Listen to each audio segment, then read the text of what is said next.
welcome back to my channel. My name is Taryn and you are watching Sow in the City.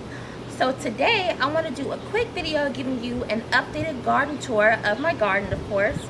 But before we do that, I want you to like, comment, and subscribe, okay? Let's get started. So, as you can see right here, this is my sweet potato bed. As you can see, these sweet potato vines have just completely gone out of control. I know I said in the last video that I need to trim these vines. I haven't gotten around to doing that yet, but I'm going to do my research to make sure that if I do it right. And we still have some type of bug eating these leaves. Not sure what it is, but I use neem oil every now and then, but honestly I'm not worried about it.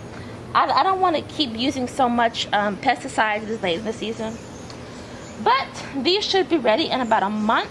I think we'll know that these are ready when the leaves start to get brown and like literally die back. As you can see here, we have cleared a few things out on this section. First of all, my dad cut these weeds back. They were getting so bad, and we're gonna have to stay on top of them even still. And we also took some tomatoes out of these two grow bags. They were just wild, y'all. They were wild, and they were cherry tomatoes. I realize now that I only want to plant like one cherry tomato plant each season, no more than that, because they're just too small for my liking, you know. But this right here is a butternut squash plant. It's doing decent. Again, I keep reminding myself I need to water this twice a day instead of once a day, because you can kind of see that the leaves are drooping. It just needs more water. These are bell pepper plants, of course. I don't think there's a bell pepper on this, but if you can get close here, you can see that there's a bell pepper right there. There's a bell pepper right there, and there's a few bell peppers on this plant too. But as we put these white bags around them. Okay, we basically put those white bags around them because to protect them from the bugs, specifically from the hornworms. What those hornworms will do is they literally make holes in your fruit. So these white cloth bags helps to keep the bugs off of the fruit. And as you can see right there, that is a tomato plant with lots of beefsteak tomatoes on them. I'm very excited about that plant, and I'm very excited to get some fruit off of it eventually. And as you can see, we also put some bags around those as well. I probably should have pruned that plant back a little bit, you know, because it's kind of wild, but again, I'm still learning, y'all. I'm still learning. And as you can see over here, if you look further into this raised bed, you can see that we've also cleared a few things out as well. Specifically, we cleared out like 2 tomato plants that were further on the right side of the raised bed. It just got so big, and it was another cherry tomato plant. But we still have some marigold flowers in there. We still have like 3 pepper plants right here. These 2 are jalapeno pepper plants, and this one right here is a bell pepper plant. So I'm excited to get more harvest from those, and that needs to be watered more as well. I've got to water twice a day. Okay, you can come over here. You can get a better view of the clearing that we've done. We just got that all cleared out, and it looks 10 times better already. Yeah, I'm gonna have to make sure that I just next season space things out better and don't cram so many things in one bed. And right here, as you can see, we have some these are zinnias. These are still doing really well this season. These flowers are beautiful. I didn't start these myself, but they are very beautiful. And of course, these are tomatoes. So there's not an actual tomato on here. I don't know why, but there is quite a few tomatoes on this one, as you can see. And of course, we have those bags around that as well. I need to put some more around there, like 3 more. That's okay. There's some more smaller tomatoes in this bed, but some of them are struggling a little bit. You know, some of them are struggling. So I might just take those out. And more zinnias. Okay? I'm showing you the good and the not so good. Alright, so this bed right here, I think is just about through. Okay? And also, I'm going to insert a clip right here showing you this ridiculously big zucchini squash that my dad and I got yesterday, bigger than my arm, because both of us just overlooked it for like a month, and it got huge, so big that we can't even eat it. All I could do is save the seeds. But we have like 2 more squash in here that need to be harvested, and I think we're through. The plant's looking a little rough. The stems are looking brown and wilted. So we'll probably take this up either tomorrow or next weekend. But we had lots of great harvest. And if you look down here, this is also through for the season. It was a green bean plant. It is just done, okay? It is done. It's seen better days. This right here is our cucumber slash black eyed peas slash green bean bed. We've got lots of cucumbers off of this. This plant actually, I think, is still going to be good, because it's still producing perfectly fine. I think we can keep this up for a while. We get a cucumber every other day, and I do mean every other day.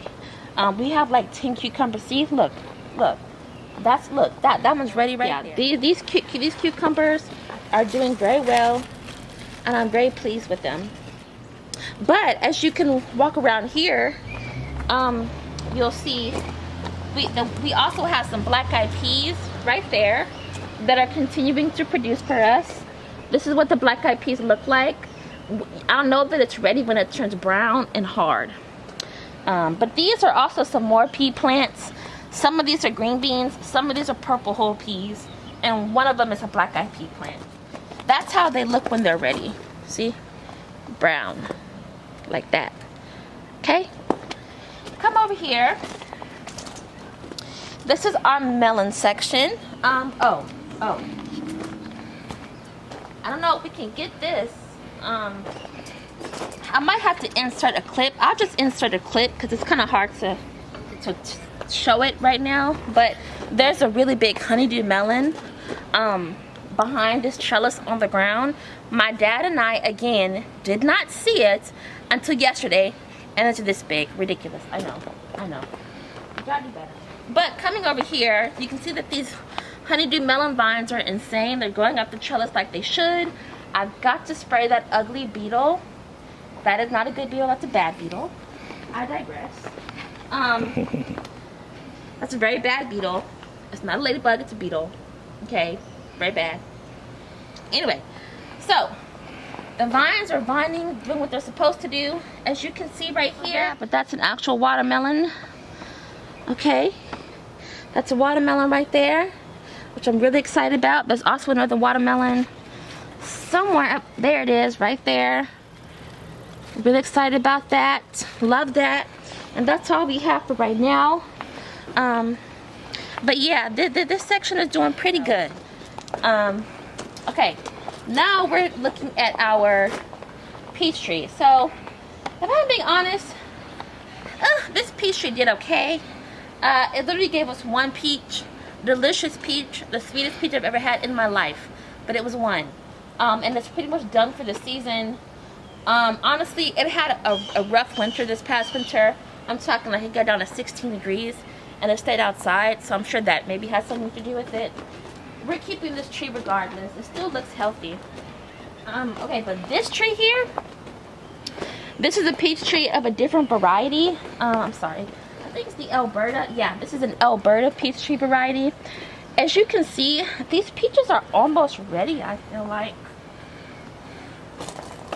Yeah, I feel like they'll be ready soon, but they're still not ready yet. And I think they might be ready maybe in a few weeks. And the reason why I said they're not ready is because they're still quite hard. But okay, so this is our fruit tree area. I'm going to quickly just tell you what is what, because none of these trees are actually bearing fruit right now. This is, I think, an orange. This is, I think, a lemon. One of these is a lemon lime. That is an avocado. That is a blueberry. This is a, oh gosh, what is this? This is a plum tree. And I need to water all of these more because I'm looking at them, they're like thirsty. This is a plum tree. This is an apple tree. This is a hibiscus tree that I'm going to make hibiscus tea from soon. Okay? Very soon. I need the flowers to get in full bloom, which I probably have to come out here early in the morning, and I need to water this more. We have some tomatoes here. Some are doing better than others, but that's okay. These haven't really produced as much fruit, but they're basically just a lot of different kinds of beefsteak tomatoes. They're looking really healthy as far as the branches, but it's just the fruit, you know? Not lots of fruit. Not sure why. I probably should have pruned the branches back more. I'm sure that would have helped. These are our raspberry bushes. They're looking okay as well. We actually did get a few raspberries off of them earlier in the season. And again, this is a blueberry. I mean, this is another tomato plant. 2 more tomato plants. They're looking so healthy, but not lots of fruit. So I probably need to trim these back. This is this is a sunflower plant that is dead, but I'm going to cut off each of these sunflower heads.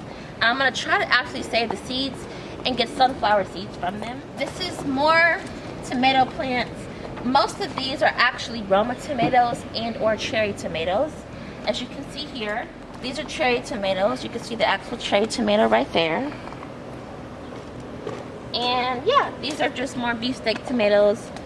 Very little fruit at this point. Lots of flowers, not lots of fruit. So this section is doing pretty good. Again, I do need to trim these as well, or prune them, I should say. But these are just a bunch of different kinds of beefsteak tomatoes and Roma tomatoes. Like there's Roma right there. So yeah, there's like a good mixture of them in here. Yeah, so and you can see some tomatoes on this one right here in the back. Like you can see a few tomatoes. Those are Roma as well, I think. Yeah, those are Roma as well. And there's some basil right there that's flowering. It's probably going to be too bitter to eat because it's flowering, but I'm going to keep it for the pollinators. And then that's my pear tree right here. It is, you know, there's like 1 pear on here, and it's so small. This tree has seen better days, but it's still alive. It's just, it's producing very slowly, but there is 1 pear on it. Okay, so that is it for this garden tour. If I had to say what produced the best so far this season, it's been my cucumber and squash plants. I've gotten so many cucumber, squash, and peas. Those have done the best so far this season, but I'll keep you guys updated on how my garden is continuing to do in this late summer / you know, early fall season. But if you liked the video, I hope you like, comment, and subscribe, and I hope you stay tuned for my other videos, okay? Thank you for watching, and I'll see you later.